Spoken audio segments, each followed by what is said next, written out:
Hello साथियों, आज की इस वीडियो में हम मैथ के सारे कॉन्सेप्ट और फार्मूला को बताने वाले हैं। तो आप लोग वीडियो को शुरू से लास्ट तक जरूर देखिएगा ताकि आपको परीक्षा में कोई भी दिक्कत ना हो। प्यारे साथियों, अभी तक वीडियो को लाइक नहीं किए तो वीडियो को लाइक कर दीजिए और चैनल को सब्सक्राइब नहीं किए तो चैनल को सब्सक्राइब कर लीजिए और बेल आइकन घंटी कॉल पर प्रेस कर दीजिए, जिससे क्या होगा कि हमारे आने वाले वीडियो को नोटिफिकेशन आप तक पहुंचता रहे। चलो साथियों, सबसे पहला नंबर देखते हैं वास्तविक संख्या में क्या कॉन्सेप्ट है, क्या फार्मूला है, उसको देख लेते हैं। देखिए, चैप्टर है वास्तविक संख्या। ठीक है, सबसे पहला इसमें कॉन्सेप्ट आता है यूक्लिड विभाजन का। ठीक है, तो यूक्लिड विभाजन एल्गोरिथम क्या कहता है, a बराबर बी क्यू प्लस आर, यानी b क्या हो गया, b हमारा भाजक हो गया, a भाज्य हो गया और q भागफल हो गया। ठीक है, और r शेषफल हो गया। प्यारे साथियों, जहाँ क्या होता है, जहाँ r जो होता है b से छोटा और 0 के बराबर या बड़ा होता है। ठीक है, r क्या होता है, 0 से बराबर या बड़ा, लेकिन b से छोटा होता है, b से छोटा होना चाहिए ये r। ठीक है, 0 के बराबर भी हो सकता है या 0 से बड़ा भी हो सकता है, लेकिन b से छोटा होगा। ठीक है, चलिए अब आगे देखते हैं। अब देखिए आगे क्या कहता है, सबसे छोटी अभाज्य संख्या 2 होती है। आपको याद रख लेना है, सबसे छोटी अभाज्य संख्या 2 होती है। ठीक है, और सबसे छोटी समअभाज्य संख्या भी 2 होती है। ठीक है, और सबसे छोटी समअभाज्य संख्या भी पूछा जाए प्यारे साथियों तो 2 होती है। आपको लगा दें ऑब्जेक्टिव में, अगर पूछ दिया जाए सबसे छोटी समअभाज्य संख्या कौन है तो 2 लगाना है। ठीक है, चलिए अब आगे देखते हैं। देखिए, सबसे छोटी विषम अभाज्य संख्या क्या होती है, तो सबसे छोटी विषम अभाज्य संख्या जो होती है प्यारे साथियों 3 होती है। आपको याद कर लेना है। ठीक है, 3 होती है। अब देखिए आगे क्या कहते हैं, सबसे छोटी भाज्य संख्या क्या होती है, तो सबसे छोटी भाज्य संख्या 4 होती है। ठीक है, आपको याद कर लेना है, ऑब्जेक्टिव में बहुत काम आएगा प्यारे साथियों। ठीक है, अब देखिए अगला पॉइंट क्या कहता है, सबसे छोटी विषम भाज्य संख्या क्या है, तो सबसे छोटी विषम भाज्य संख्या 9 होगी। ठीक है, कितना, 9 होगी, आपको याद कर लेना है। अब देखिए अगला पॉइंट क्या कहता है, अगला पॉइंट है 2 अभाज्य संख्याओं का मौसा 1 होता है। ठीक है, कितना होता है, 1 होता है। आपके एग्जाम में बार बार पूछा गया है 2 अभाज्य संख्या का मौसा कितना होता है, तो आपको याद रखना है 1 होता है। ठीक है, 1 होता है।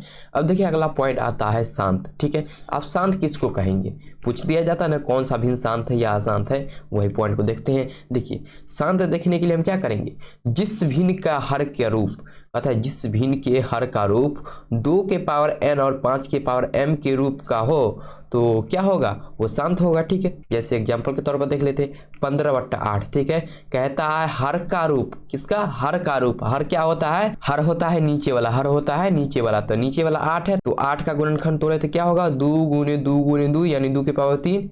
इसका हर का रूप क्या है, 2 के पावर n के रूप पे है। ठीक है, तो ये क्या हो जाएगा, शांत हो जाएगा। ठीक है, अब देखिए अगला एग्जांपल लेते हैं। देखिए 15/6 है, 15/6 है। अब देखिए 6 को इस प्रकार तोड़े तो 2 गुने 3 आया। ठीक है, अब देखिए तो इसका हर का रूप क्या है, 2 के पावर n और 5 के पावर m के रूप का नहीं है। ठीक है, 2 और 5 के अलावा 3 आ गया। ठीक है, तो ये तो भैया शांत नहीं होगा। ठीक है, ये शांत नहीं होगा, 2 और 5 के अलावा कुछ नहीं आना चाहिए हर में, तो ये तो अभी शांत नहीं है। ठीक है, तो चलिए अब दूसरा चैप्टर का देख लेते हैं। दूसरा चैप्टर में पहला पॉइंट जो आता है प्यारे साथियों, बहुपद। क्या, बहुपद। बहुपद क्या है, देखिए प्यारे साथियों, बहुपद होने के लिए चर का घात जो होना चाहिए धनात्मक पूर्णांक संख्या होना चाहिए, धनात्मक भी होना चाहिए और पूर्णांक संख्या भी होना चाहिए। ठीक है, आपको याद रखना है। जैसे एग्जांपल के तौर पर देख लीजिए, x पावर 2 + 2x + 3। देखिए ये बहुपद है, कहेंगे बिल्कुल है। कैसे है, देखिए चर का घात, चर क्या है, चर इसमें x है। ठीक है, चर का घात धनात्मक पूर्णांक संख्या होना चाहिए, तो धनात्मक पूर्णांक संख्या देखिए तो ये धनात्मक है, 2 क्या है, 2 धनात्मक संख्या है, आप पूर्णांक भी है, 2 क्या है, 2 पूर्णांक भी है। ठीक है, ये धनात्मक पूर्णांक संख्या है, हो गया बहुपद। जैसे एक और एग्जाम्पल लेते हैं, x के पावर -2 + √x + 3, तो ये बहुपद हो जाएगा, नहीं होगा प्यारा साथ। क्यों नहीं होगा, सबसे पहला काम देखिए x का पावर धनात्मक पूर्णांक है, नहीं है तो नहीं होगा। ठीक है, अब देखिए अगला पॉइंट क्या कहता है, अगला पॉइंट देखिए बहुपद का घात। बहुपद में चर का घातांक जितना होगा बहुपद का घात उतना ही होगा। ठीक है, बहुपद में चर का घातांक जितना होगा बहुपद का घात उतना ही होगा। एग्जाम्पल के तौर पर देख लेते हैं। देखिए एग्जाम्पल है x² + 4x + 3। देखिए इसमें x का सबसे बड़ा घातांक कितना है, 2 है, इसलिए बहुपद का घात कितना होगा, 2 होगा। ठीक है, अगर बहुपद का सबसे बड़ा घातांक 3 रहता तो 3 होता। ठीक है, 4 रहता तो 4 होगा। ठीक है, अब देखिए अगला एग्जांपल भी देख लीजिए, 3y के पावर 6 - 2y + 1। देखिए अब देखिए इसमें सबसे बड़ा पावर कौन है, सबसे बड़ा पावर जो है 6 है, तो इसके बहुपद का घात कितना होगा, 6 होगा। ठीक है, आपको याद रखना है। ठीक है, समझ में आया प्यारे साथियों। चलिए अब अगला पॉइंट को देखते हैं। अब देखिए बहुपद का प्रकार देखते हैं। बहुपद कितने प्रकार के होते हैं। पहला रैखिक बहुपद। देखिए रैखिक बहुपद क्या होता है, जिस बहुपद का अधिकतम घात 1 हो, जिस बहुपद का अधिकतम घात 1 हो उसे हम रैखिक बहुपद कहते हैं। ठीक है, रैखिक बहुपद कहते हैं। एग्जाम्पल देख लीजिए, √2x + 5 2x + 3 4x + 1। देखिए अब इसमें देखिए x का पावर कितना है, अधिकतम 1 ही ना है, अधिकतम 1 है तो क्या हो जाएगा, रैखिक बहुपद हो जाएगा। ठीक है, अब देखिए दूसरा देखिए द्विघात बहुपद। द्विघात बहुपद क्या है, जिस बहुपद का अधिकतम घात 2 हो, क्या, जिस बहुपद का अधिकतम घात 2 हो उसे द्विघात बहुपद कहते हैं। एग्जाम्पल के तौर पर देख लीजिए 2x² + 3x + 2/5। इसमें देखिए तो अधिकतम पावर कितना है, अधिकतम पावर 2 है ना, तो ये क्या हो गया, तो ये हो गया द्विघात बहुपद। क्या हो गया, द्विघात बहुपद हो गया। देखिए इसमें देखिए x² + 2x + 2, इसमें अधिकतम घात कितना है, 2 है, तो क्या हो गया, द्विघात बहुपद हो गया। ठीक है, अब देखिए त्रिघात बहुपद क्या होती है। देखिए त्रिघात बहुपद, जिस बहुपद का अधिकतम घात 3 हो, जिस बहुपद का अधिकतम घात 3 हो उसे क्या कहेंगे, त्रिघात बहुपद कहेंगे। एग्जाम्पल देख लीजिए 2x⁻³ - 3x + 1। इसमें देखिए तो सबसे अधिकतम घात कितना है, 3 है, तो क्या हो जाएगा, त्रिघात बहुपद। ठीक है, इसमें देखिए x³ - x² + 3। अब देखिए इसमें अधिकतम घात कितना है, इसमें अधिकतम घात 3 है, तो क्या हो जाएगा, त्रिघात बहुपद हो जाएगा। ठीक है, तो हमने क्या देखा वैसे, तो अगर रैखिक बहुपद हो तो उसका घात 1 होना चाहिए, द्विघात बहुपद हो तो 2 होना चाहिए, त्रिघात बहुपद हो तो 3 होना चाहिए, अगर चतुर्घात बहुपद होगा तो 4 होना चाहिए। ठीक है, अब देखिए प्यारे से, तो अगला पॉइंट क्या कहता है, अगला पॉइंट कहता है रैखिक बहुपद का शून्यक हम कैसे निकालेंगे। अब देखिए रैखिक बहुपद का शून्यक कैसे निकालेंगे, तो लिखेंगे माइनस अचर पद बट्टे x का गुणा। क्या लिखेंगे सूत्र, माइनस अचर पद बट्टे x का गुणांक। एग्जाम्पल देख लेते हैं, ये हो गया रैखिक बहुपद। ठीक है, 2x + 1 रैखिक बहुपद है, इसका हमें शून्यक निकालना है। ठीक है, तो कैसे निकालेंगे, माइनस अचर पद। अचर पद क्या है, अचर पद होता है जिसमें x नहीं होता, तो एक में x नहीं तो ये हो गया अचर पद, तो इसके साथ हम माइनस लगा दिए। ठीक है, तो माइनस बट्टे में x का गुणांक, तो x का गुणांक देखिए तो x का गुणांक 2 है तो 2 लिख दिए। ठीक है, तो -1/2 अचर बट्टे x का गुणांक। ठीक है, समझ में आया प्यारे साथियों। चलिए अब अगले पॉइंट को देख लेते हैं।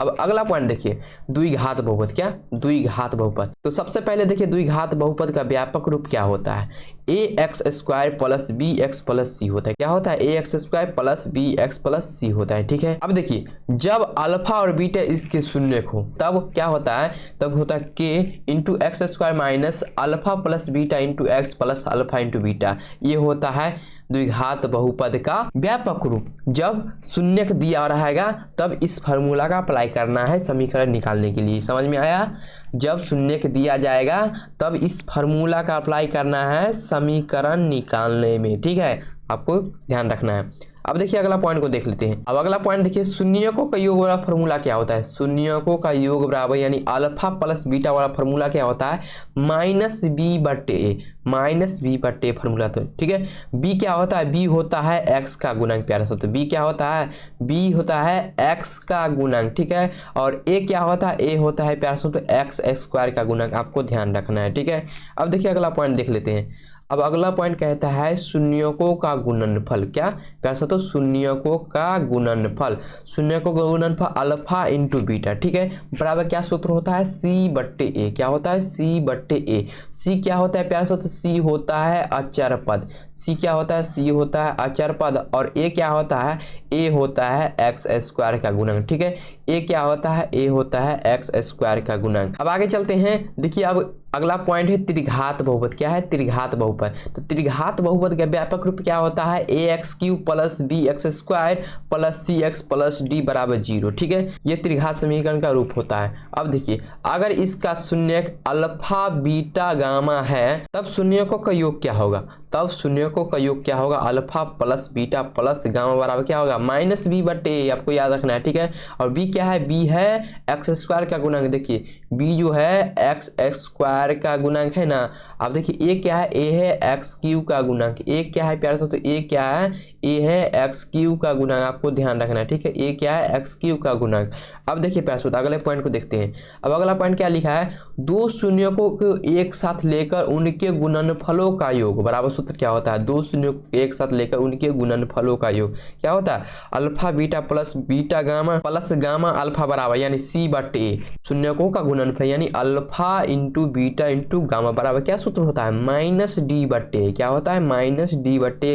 अब देखिए तीसरा नंबर चैप्टर का देख लेते हैं क्या कॉन्सेप्ट है, क्या उसमें फॉर्मूला है। देखिए दो चर वाले रैखिक समीकरण युग्म, ठीक है। सबसे पहला पॉइंट आता है प्यार से तो रैखिक समीकरण युग्म क्या होता है, तो देखिए a1x plus b1y plus c1 बराबर 0, a2x plus b2y plus c2 बराबर 0। अब इसको तुलना करेंगे प्यार से, जब इसकी तुलना करेंगे अनुपातों की तुलना करेंगे, ठीक है। तो अगर a1 बट्टे a2 b1 बट्टे b2 के बराबर नहीं हो तो क्या होगा, अगर आप फिर निरूपण क्या करेगी, प्रतिच्छेद करते, ठीक है। ग्राफ में क्या करेगी, ऐसा समीकरण आ गया प्यार से जिसका a1 बट्टे a2 b1 बट्टे b2 के बराबर नहीं हो तो उस क्या करेगी, प्रतिच्छेद करेगी, ठीक है। क्या करेगी, प्रतिच्छेद करेगी, ठीक है। अब बीजीय व्यंजक देखिए क्या होगा, केवल एक ही हल होगा, ठीक है। जो रेखाएं प्रतिच्छेद करते हैं प्यार से तो उसका केवल एक ही हल होगा यानी अद्वितीय हल होगा, ठीक है। इसको कहेंगे अविरोधी समीकरण, इसको अविरोधी समीकरण भी कहेंगे, आपको ध्यान रख लेना है, ठीक है। अब देखिए अगर इसका अनुपात a1 बट्टे a2 बराबर b1 बट्टे b2 बराबर c1 बट्टे c2 यानी तीनों अनुपात क्या हो, बराबर हो, तब क्या होगा, संपाती होगा, क्या होगा, संपाती होगा। और इसका हल जो होगा प्यार साथियों अपरिमित रूप से अनेक हल होगा। जब संपाती हो जाएगा प्यारे साथियों तब अनेक हल होगा, ठीक है, अनेक हल होगा। संपाती कहने का मतलब इस लाइन पर इसी के ऊपर दूसरा लाइन, ठीक है, इसी के ऊपर दूसरा लाइन। देखिए अब ये जितना बार टच करेगा ना प्यारे साथियों उतना हल होगा। तो संपाती है तो देखिए तो अनंत बार टच कर रहा है, देखिए तो अनंत बार टच कर रहा है, ठीक है, इसलिए इसका अनंत हल होता है। आपको ध्यान रखना है जितना बार टच करेगा ना प्यारे साथियों दो लाइन एक दूसरे को उतना हल होगा, ठीक है। प्रतिच्छेदी में क्या होता है, प्रतिच्छेदी में एक दूसरे को एक बार टच करती है तो इसका एक हल होता है, ठीक है। संपाती में अनंत बार टच करता है तो अनंत हल होगा, ठीक है। और समांतर में देखिए तो समांतर में क्या होता है, समांतर में एक भी टच नहीं करता है, दोनों लाइन एक दूसरे से एक भी जगह टच नहीं करता है तो इसका कोई हल नहीं होगा, ठीक है। अब इसका अनुपात क्या होना चाहिए, अनुपात जो होना चाहिए प्यारे साथियों देखिए a1 बट्टे a2 बराबर b1 बट्टे b2 is not equal to देखिए तो c1 बट्टे c2 के बराबर होना चाहिए, ठीक है। तब क्या होगा, तब होगा समांतर रेखा है, तब इसे कहेंगे समांतर रेखा है, इसका कोई हल नहीं होगा, ठीक है। इसको असंगत समीकरण भी कहते हैं, ठीक है। इस प्रकार के समीकरण को असंगत समीकरण कहते हैं। और देखिए संपाती रेखा में जिसका अनेक हल होगा उसे हम संगत समीकरण युग्म ही कहेंगे, ठीक है। जिसका अनेक हल होगा उसको हम संगत समीकरण युग्म ही कहेंगे। अब देखिए चौथा चैप्टर की ओर चलते हैं। देखिए चौथा चैप्टर बहुत ही महत्वपूर्ण है, द्विघात समीकरण, ठीक है, द्विघात समीकरण। इसमें पहला पॉइंट क्या आता है, द्विघात समीकरण का मानक रूप क्या होता है, तो ax² plus bx plus c बराबर 0 होता है, ठीक है। अब अगला पॉइंट आता है द्विघाती सूत्र क्या होता है, तो द्विघाती सूत्र होता है minus b plus minus under root b² minus 4ac बट्टे 2 है, आपको याद रख लेना, ठीक है। Minus b plus minus under root b² minus 4ac बट्टे 2 है, ये द्विघाती सूत्र होता है, आपको ध्यान रख लेना है, ठीक है। अब देखिए अगला पॉइंट जो आता है द्विघाती समीकरण, द्विघाती समीकरण ax² plus bx plus c बराबर 0 के मूल वास्तविक है या नहीं, यह कैसे पता चलता है, तो यह पता चलता है b² माइनस 4ac से, ठीक है। यह पता चलता है b² माइनस 4ac से पता चलता है, ठीक है। b² माइनस 4ac को क्या कहते हैं पैसा, तो विविक्तर कहते हैं, ठीक है। आपको एग्जाम में पूछ दिया जाएगा b² माइनस 4ac को क्या कहते हैं, तो विविक्तर कहते हैं। या पूछ दिया जाएगा विविक्तर का सूत्र क्या होता है, तो b² माइनस 4ac, आपको ध्यान रख लेना है, ठीक है, b² माइनस 4ac। अब देखिए कुछ कंडीशन है प्यारे साथियों, यदि b² माइनस 4ac 0 से बड़ा हो, 0 से बड़ा हो तो दोनों भिन्न क्या होंगे, वास्तविक मूल होंगे, ठीक है। अगर 0 से बड़ा होंगे तो दोनों मूल क्या होंगे, वास्तविक मूल होंगे। यदि b² माइनस 4ac बराबर 0 हो तो दोनों क्या होंगे, दोनों मूल वास्तविक मूल होंगे और बराबर भी होंगे, ठीक है। दोनों मूल क्या होंगे, वास्तविक होंगे और बराबर भी होंगे, ठीक है, बराबर भी होंगे।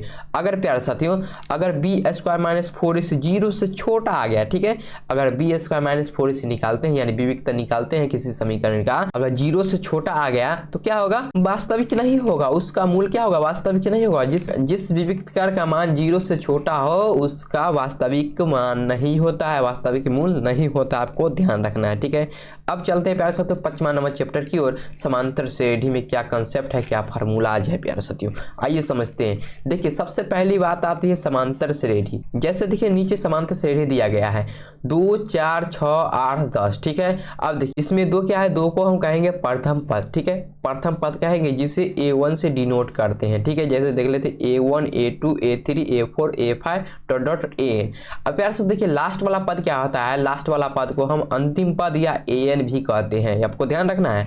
लास्ट वाले पद को क्या कहते हैं, अंतिम पद या AN भी कहते हैं। ठीक है, दूसरा पद को A2 कहते हैं, तीसरा पद को A3 कहते हैं, चौथा पद को A4 कहते हैं, पांचवा पद को A5 कहते हैं। ठीक है, अब देखिए इसका सार्वंतर निकालेंगे कैसे, तो दूसरा में से पहला पद को घटा देंगे ना प्यारे साथियों, तो सार्वंतर निकल जाएगा। तो A2 माइनस A1 इसका फार्मूला हो गया। ठीक है, A2 माइनस A1 फार्मूला हो गया। अब देखिए कहता है सार्वंतर धनात्मक ऋणात्मक या शून्य हो सकता है। सार्वंतर जो होगा प्यारे साथियों धनात्मक भी हो सकता है, ऋणात्मक भी हो सकता है, या 0 के बराबर भी हो सकता है। ठीक है, शून्य भी हो सकता है। अब चलते हैं आगे प्यारे साथियों, देखिए आगे क्या कहता है, आगे जो है AN बराबर सूत्र दिया गया है। AN बराबर सूत्र क्या होता है, A plus N minus 1 into D. ठीक है, AN को हम nवा पद भी कहते हैं। ठीक है, अगर nवा पद निकालना हो, चौथा पद, पांचवा पद, छठा पद, 10वां पद, 11वां पद, 100वां पद, 1000वां पद, तो इसी फार्मूला का हम प्रयोग करेंगे। ठीक है, AN बराबर A plus N minus 1 into D. ठीक है, इसी फार्मूला का हम उपयोग करेंगे। ठीक है, अब नीचे देखिए AN को हम AP का व्यापक पद भी कहते हैं। AN को क्या कहते हैं, AP का व्यापक पद। अगर एग्जाम में पूछ दिया जाए AP का व्यापक पद क्या होता है, तो AN कहेंगे। ऑप्शन में AN रहेगा तो AN मानना है। ठीक है, अब कहता है अगला पॉइंट, AN को अंतिम पद, AN को अंतिम पद भी कहते हैं। ठीक है, वो कभी कभी L से भी व्यक्त किया जाता है, AN को कभी कभी L के रूप में भी लिखते हैं। ठीक है, अब देखिए अगला पॉइंट क्या कहता है, अगला पॉइंट कहता है किसी AP के प्रथम n पदों का योग का सूत्र। Sn बराबर क्या होता है, Sn बराबर n/2 into 2A plus N minus 1 into D. ठीक है, ये फार्मूला होता है। अगर प्यारे साथियों देखिए इस 2A को तोड़ देंगे, प्यारे से इस 2A को तोड़ देंगे तो क्या होगा, Sn बराबर n/2, A को तोड़ दिए A प्लस A के रूप में plus N minus 1 into D. ठीक है, अब देखिए A plus N minus 1 into D को AN लिख सकते हैं, तो वही लिखिए Sn बराबर n/2 into A plus AN लिखे। ठीक है, A अब प्लस इसको क्या लिख दिए, AN लिख दिए। ठीक है, अब देखिए नीचे नोट दिया गया है, नोट क्या कहता है, जब प्रश्न में अंतिम पद दिया रहेगा तब इसी सूत्र का प्रयोग रहेगा। जब क्वेश्चन में अंतिम पद दिया रहेगा कहेगा योग निकालने के लिए, तो हम इस फार्मूला का प्रयोग करेंगे। ठीक है, आपको ध्यान रखना है। अब देखिए अगला फार्मूला है Sn बराबर n/2 into A plus L। देखिए अब AN को हम L भी लिख दी, AN को L भी लिख दी, ऊपर पढ़े ना AN को L के रूप में भी व्यक्त किया जा सकता है। ठीक है, अब देखिए नीचे क्या है, नीचे कहता है प्रथम धन पूर्णांकों का योग का सूत्र। प्रथम धन पूर्णांकों का योग का सूत्र क्या होगा, Sn बराबर n इंटू n प्लस 1/2। ठीक है, ये फार्मूला आपको याद रखना है। वैसा तो आज की इस वीडियो में हमने 1 से 5 तक का फार्मूला देखा। ठीक है, कंसेप्ट देखा, और अगले की वीडियो में देखेंगे 6 से लेकर आगे। ठीक है, तो प्यारा साथियों वीडियो अच्छा लगा तो वीडियो को लाइक कर दीजिए और एक प्यारा सा कमेंट जरूर कीजिए प्यारा साथियों। और प्यारा साथियों इसका PDF चाहिए तो नीचे टेलीग्राम चैनल व्हाट्सएप ग्रुप का लिंक दिया गया, जाइए ज्वाइन कीजिए, वहां से फ्री में PDF मिलेगा प्यारा साथियों। प्यारा साथियों अभी तक चैनल को सब्सक्राइब नहीं किए हैं तो चैनल को सब्सक्राइब कर लीजिए और बेल आइकन घंटी कॉल पर प्रेस कर दीजिए, जिससे क्या होगा कि हमारे आने वाली वीडियो को नोटिफिकेशन आपको मिलता रहे। ठीक है साथियों, मिलते हैं नेक्स्ट वीडियो में, तब तक के लिए जय हिंद, जय भारत, ऑल द बेस्ट।